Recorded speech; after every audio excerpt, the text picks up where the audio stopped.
வணக்கம். மாலை முரசு செய்திகளை விரிவாக பார்ப்பதற்கு முன் தலைப்புச் செய்திகளை பார்க்கலாம்.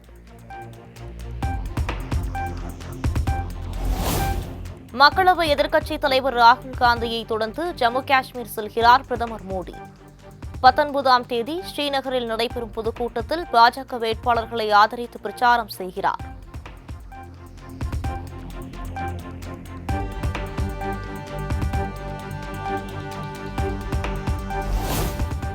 ஜம்மு காஷ்மீரில் காங்கிரஸ் கூட்டணி ஆட்சிக்கு வந்தால் குடும்பத் தலைவிகளுக்கு மாதந்தோறும் 3000 ரூபாய் வழங்கப்படும் என மல்லிகார்ஜுன கார்கே அறிவிப்பு. அனைத்து குடும்பங்களுக்கும் 25 லட்சம் ரூபாய் மருத்துவ காப்பீடு வழங்கப்படும் எனவும் வாக்குறுதி.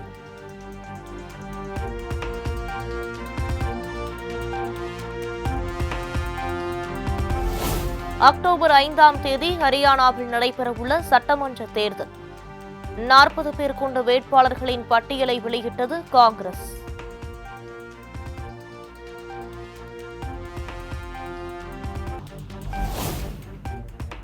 மண்டபம் ராமேஸ்வரத்தை இணைக்கும் வகையில் புதிதாக கட்டப்பட்டுள்ள ரயில்வே பாலம் அக்டோபர் 2ஆம் தேதி பிரதமர் மோடி திறந்து வைக்க உள்ளதாக தகவல்.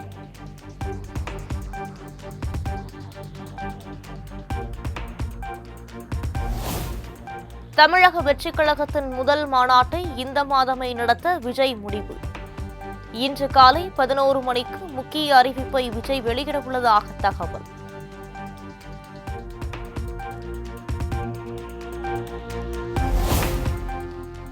விஜய் நடித்த படமே 2 நாட்களுக்கு மேல் ஓடாத நிலையில் விஜயின் கட்சியும் 6 மாதங்களுக்கு மேல் ஓடாது. தாம்பரம் அருகே நடைபெற்ற திமுக பொதுக்கூட்டத்தில் அமைச்சர் தாமு அன்பரசன் கடும் விமர்சனம். 6 மாசம் ஓடுது. அதுக்கப்புறம் டபாவுக்கு உள்ள வைக்கப்பட்டுதான் தொடர்ந்து ஓடுற ஒரே இயக்கம் நம்ம கட்சி மட்டும்தான். 100 நாள் ஓடுற இயக்கம் நம்ம இயக்கம்.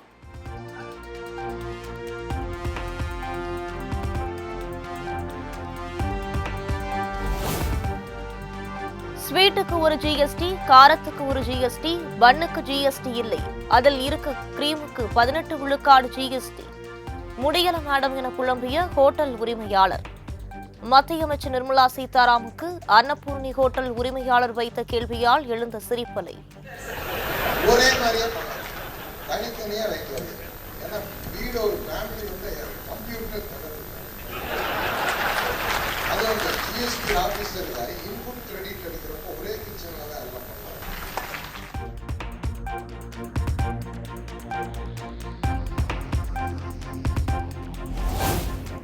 தொழில் திட்டங்களுக்கு 100 கோடி ரூபாய் வரை அடமானம் இல்லாமல் நிதி வழங்கப்படும் என மத்திய அமைச்சர் நிர்மலா சீதாராமன் அறிவிப்பு. ஜிஎஸ்டியில் மாறுதல்கள் செய்யும் முயற்சிகள் நடைபெறுவதாக பேட்டி.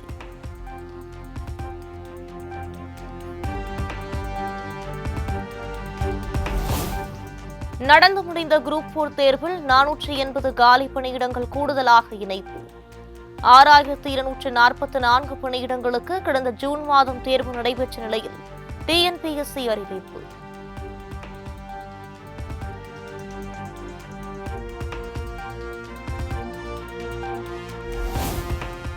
சர்ச்சை சொற்பொழிவு விவகாரத்தில் கைதான மகாவிஷ்ணுவுக்கு 3 நாள் போலீஸ் காவல். 7 நாள் காவல் கோரிய நிலையில் 3 நாள் காவலில் எடுத்து விசாரிக்க போலீசாருக்கு சைதாப்பேட்டை நீதிமன்றம் அனுமதி.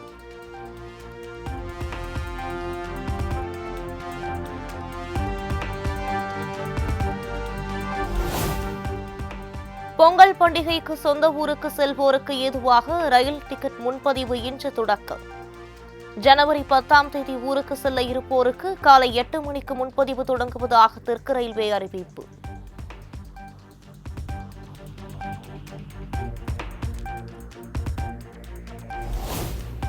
தொடர் விடுமுறை மற்றும் மிலாடி நபி பண்டிகையை ஒட்டி கிளாம்பாக்கம், கோயம்பேட்டிலிருந்து சிறப்பு பேருந்துகள் இயக்கப்படும் என போக்குவரத்து துறை அறிவிப்பு.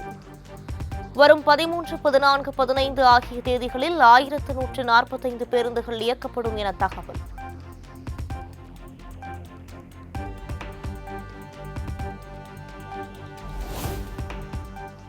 விழுப்புரம் திருப்பதி இடையே இயக்கப்படும் ரயில் சேவை மாற்றம்.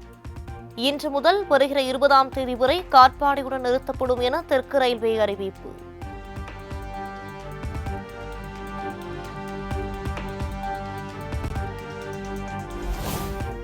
தூத்துக்குடியில் திமுக எம்பி கனிமொழி வெற்றியை எதிர்த்து தொடரப்பட்ட வழக்கு. உச்சநீதிமன்ற நீதிபதிகள் சஞ்சீவ் கண்ணா, பேலாயம் திரிவேதி அமர்வில் இன்று விசாரணை.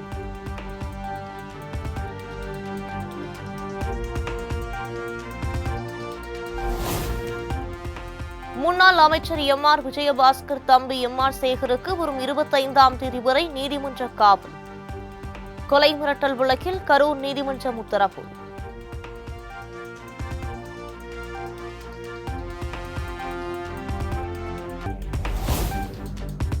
அமைச்சர் அனிதா ராதாகிருஷ்ணன் மீதான சொத்து குவிப்பு வழக்கு வருகிற 27ஆம் தேதிக்கு விசாரணையை ஒத்திவைத்து தூத்துக்குடி மாவட்ட நீதிமன்றம் உத்தரவு.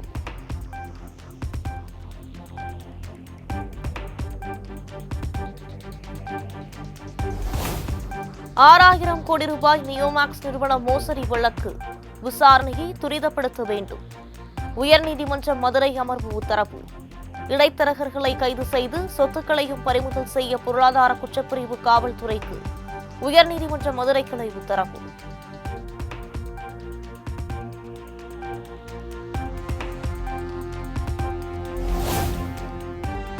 பெட்ரோல் டீசல் விலையை லிட்டருக்கு $14 வரை குறைக்க வேண்டும். எண்ணெய் நிறுவனங்களுக்கு பாமக தலைவர் அன்புமணி ராமதாஸ் வலியுறுத்தல்.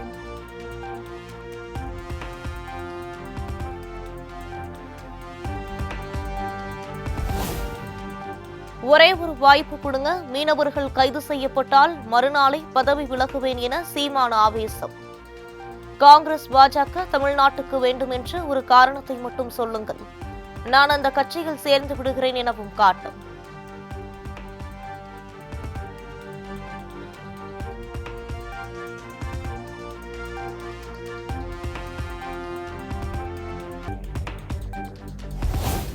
நாகை மீனவர்கள் மீது இலங்கை கடற்படையினர் தாக்குதல் நடத்தியதில் படகு கவிழ்ந்து விபத்து. 2 பிரிவுகளில் வழக்குப்பதிவு செய்து கடலோர காவல்படை விசாரணை.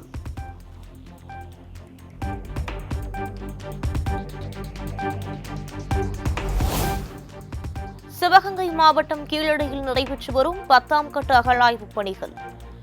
2 அடி ஆழத்தில் சுடுமண்ணால் கட்டப்பட்ட செங்கல் கட்டுமான சுவர் கண்டுபிடிப்பு.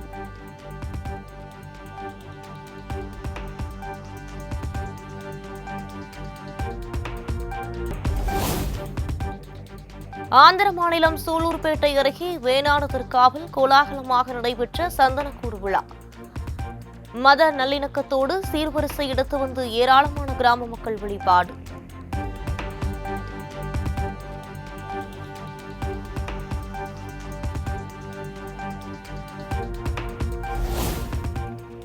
மதுரை மீனாட்சியம்மன் கோவில் ஆவணி மூல திருவிழாவை முன்னிட்டு நடைபெற்ற சுந்தரேஸ்வரருக்கு பட்டாபிஷேகம் சூட்டும் நிகழ்வு. ஏராளமான பக்தர்கள் கலந்து கொண்டு மனமுருகி வழிபாடு.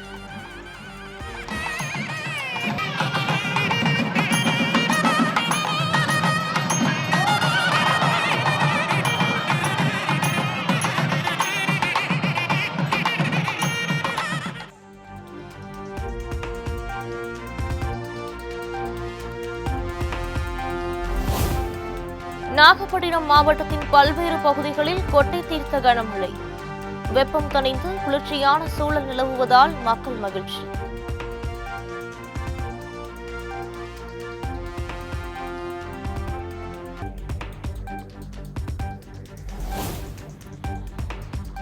எழுபது வயதுக்கு மேற்பட்டவர்களுக்கு 5 லட்சம் ரூபாய் வரையிலான மருத்துவ காப்பீடு வழங்க மத்திய அமைச்சரவை ஒப்புதல். 4.5 கோடி குடும்பங்கள் பயனடைவார்கள் என மத்திய அமைச்சர் அஸ்வினி வைஷ்ணவ் தகவல்.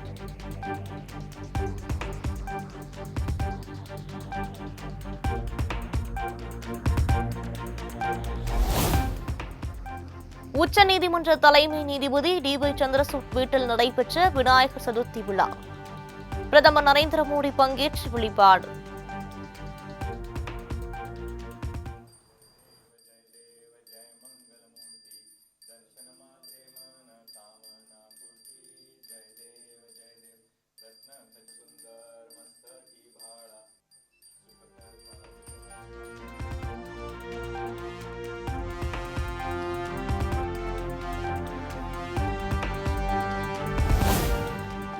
கொல்கத்தா மருத்துவ மாணவி படுகொலையில் உரிய நீதி வழங்க வலியுறுத்தல். டெல்லி எய்ம்ஸ் மருத்துவர்கள் கைகளில் மெழுகுவர்த்தி ஏந்திய அமைதி ஊர்வலம்.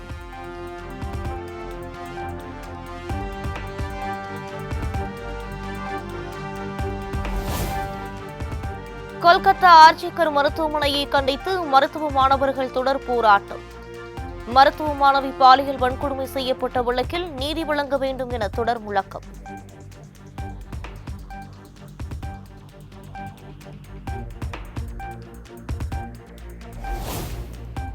நிலமுறைகேடு வழக்கை ரத்து செய்ய கோரி கர்நாடக முதலமைச்சர் சித்தராமையா தாக்கல் செய்த மனு அம்மாநில உயர்நீதிமன்றத்தில் இன்று மீண்டும் விசாரணை.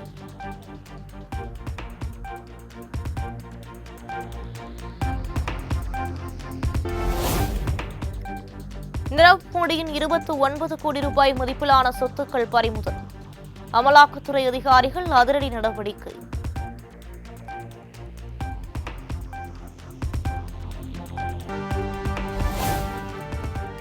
கோழிப்பண்ணை செல்லதுரை படத்தின் இசை வெளியீட்டு விழாவில் மேடையில் மாறி மாறி கலாய்த்துக் கொண்ட நடிகர்கள் Vijay Sethupathi, Yogi Babu.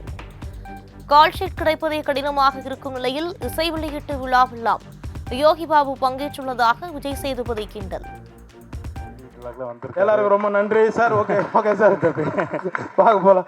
Thank you sir, thank you எல்லாரும் ரொம்ப நன்றி நன்றி.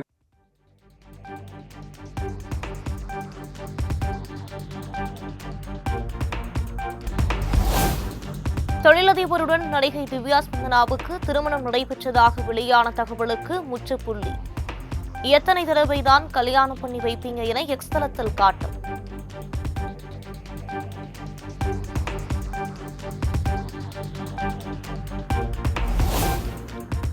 இரண்டாயிரத்து 23 உலகக்கோப்பை கிரிக்கெட் தொடரின் மூலம் இந்தியாவுக்கு 11,637 கோடி பொருளாதார பலன் கிடைத்துள்ளது. இந்தியா முதன்மையான சுற்றுலா தலமாக மாறியுள்ளதாக ஐசிசி அறிக்கை.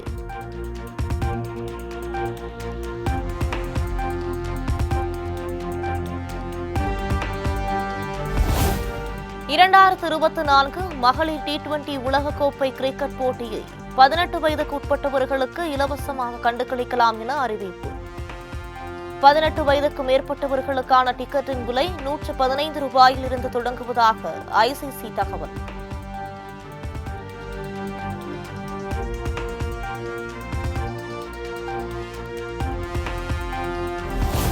இருபத்தி 9 ஆண்டுகளுக்கு பிறகு சென்னை நேரு விளையாட்டரங்கில் நடைபெறும் தெற்காசிய ஜூனியர் தடகள சாம்பியன்ஷிப் போட்டி.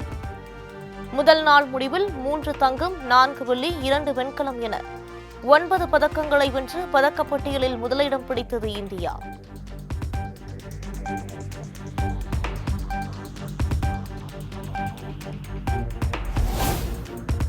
இங்கிலாந்து அணிக்கு எதிரான முதல் T20 போட்டியில் ஆஸ்திரேலிய அணி வெற்றி. 28 ரன்கள் வித்தியாசத்தில் வீழ்த்தி ஆஸ்திரேலியா அசத்தல்.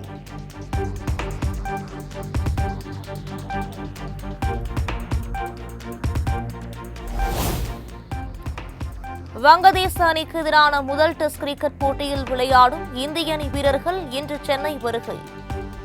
நாளை முதல் பயிற்சியில் ஈடுபடுவார்கள் என தகவல்.